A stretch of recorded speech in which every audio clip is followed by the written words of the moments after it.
Operation tiger नंतर operation लांडगा अशी चर्चा राजकीय वर्तुळात सुरू झाली आहे. उद्धव ठाकरे यांचे खासदार उपमुख्यमंत्री एकनाथ शिंदे यांच्या संपर्कात असल्याच्या चर्चांवरून खासदार संजय राऊत यांनी ऑपरेशन लांडगा असा उल्लेख करत शिंदे सेनेला डिवचलं होतं.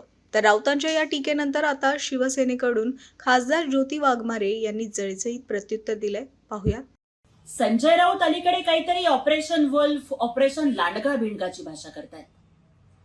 राऊत तुमच्या FB लाईव्ह पक्ष नेतृत्वानं बोलवलेल्या बैठकीला काही खासदार उपस्थित नाही राहिले किंवा तुमच्या कोल्ड कॉफी पिणाऱ्या युवा नेतृत्वाच्या वाढदिवसाला काही खासदारांनी शुभेच्छा देण्यासाठी हजेरी नाही लावली. म्हणून तुम्ही इतके द्वेषाने पछाडला की जनतेतून निवडून आलेल्या तुमच्याच गटाच्या खासदारांना तुम्ही लांडगा म्हणणार. राऊत, हिंदू हृदय सम्राट वंदनीय बाळासाहेब ठाकरेंनी शेतकऱ्यांच्या, कामगारांच्या, गरिबांच्या, बहुजनांच्या पोरांना वाघासारखं लढायला शिकवलं. त्यामुळे शिवसेना हा वाघांचा पक्ष ठरला. अरे पण संघर्ष करत निवडून येऊन या प्रतिकूल परिस्थितीत सुद्धा तुमच्या सोबत राहणाऱ्या तुमच्याच गटाच्या खासदारांना तुम्ही लांडगा म्हणताय, हे तुम्हाला कितपर्यंत शोभतं? राऊत, तुम्हाला तरस हा प्राणी माहितीये का, जो स्वतः कधीच शिकार करत नाही परंतु दुसऱ्यांनी करून आणलेल्या शिकारीच्या उष्ट्यावरती तो जगतो. तुम्ही स्वतः तर कधीच कोणती निवडणूक लढवली नाही. निवडून आलेल्या आमदार खासदारांच्या मतावर तुम्ही आयत्या बेळावर नागोबासारखे राज्यसभेचे अनेक वर्ष खासदार झालात आणि फक्त बोलबच्चनगिरीशिवाय दुसरं काहीच काम केलं नाही. मग तुमच्यामध्ये आणि त्या तरसामध्ये कुणाला जर काही साम्य आढळलं तर तो आपण त्यांचा गुन्हा समजायचा का? राऊत, ऑपरेशन करायला ना वाघाचं काळीज लागतं, जे आमचे नेते माननीय एकनाथजी शिंदे साहेबांच्याकडे आहे. म्हणूनच 22ला त्यांनी उठाव केला आणि तुम्हाला दे माय धरणी ठाय करून टाकलं.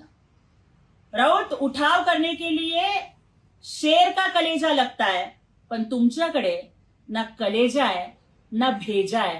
त्यामुळे तुम्ही कुठलंच ऑपरेशन करू शकत नाही. ही संजय राऊतांच्या सारखी बोलबच्चनगिरी करणारी प्रवृत्ती म्हणजे महाराष्ट्राच्या राजकारणाला लागलेली वाळवी आहे.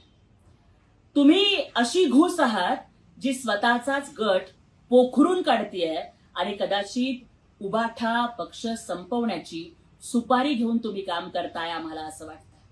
अहो, आमचे नेते सन्माननीय एकनाथजी शिंदे साहेब आणि आमचं युवा नेतृत्व आदरणीय खासदार डॉक्टर श्रीकांत शिंदे साहेब त्यांनी अनेक वेळेला सांगितलं ना की आम्हाला आता कुणालाच पक्षात फोडाफोडी करून घेण्याची गरज नाही. आमच्याकडे बहुमत आहे केंद्रात सुद्धा आणि राज्यात सुद्धा.